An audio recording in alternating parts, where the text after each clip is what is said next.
much do you, like, I don't know how you identify yourself in this like manosphere, red, like how would you identify yourself in this space? Oh my gosh, I was thinking about this the other day. Like, I wouldn't consider myself, like, I always try to give credit where a lot of like the ideas came from. And like, you know, there's people I really respect in the space, like Rollo. Like, I think he's a genius, honestly.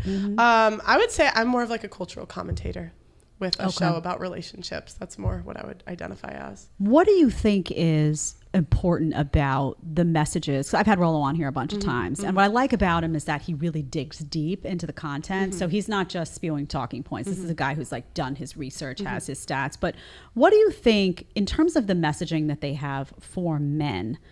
What do you think that's good about that? Is there anything you think is bad about it in terms of what they're saying to guys? I think the self-improvement stuff is good. Like, I think always, like, that's like what they all say. They're all about self. I think minus Rollo, because I would say Rollo does more like the research and development, you know, as he says. I would say all the self-improvement stuff I think is great. See, I see what's interesting to me is the people who are bothered by the Rollos and the people who like watch your channel and go insane. I mean, I'm sure there's women at home that watch your channel and they just like lose their minds over it. And I'm curious to ask you, like, what do you think about what kinds of men are bothered by content in the manosphere? Like, what do you think their life looks like? Oh my gosh. I have a guy that just came to mind. I had a guy, I'm not going to say the name, okay? But she might. This guy, Kamel. And I knew it was coming.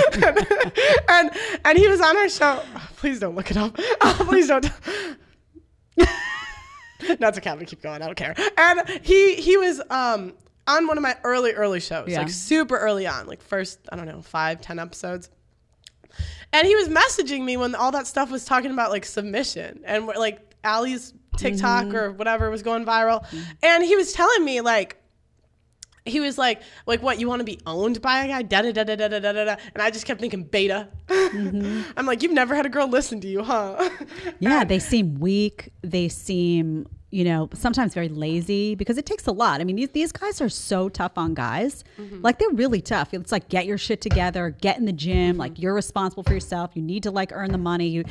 And you got to be able to protect your girl. You got to know your self-defense. It's like if you're sitting at home and you're lazy playing the video games, I mean, you're going to be wrecked. You're just, you know, if you don't want to be motivated and you're comfortable in your laziness, these guys are going to rub you wrong. If you want to watch the full episode, you're going to click right here. And if you want to ask me a question one-on-one, you want to do a one-on-one FaceTime with a group of your friends, whatever you want, you need to download Connect right now. Click right here and let's get talking.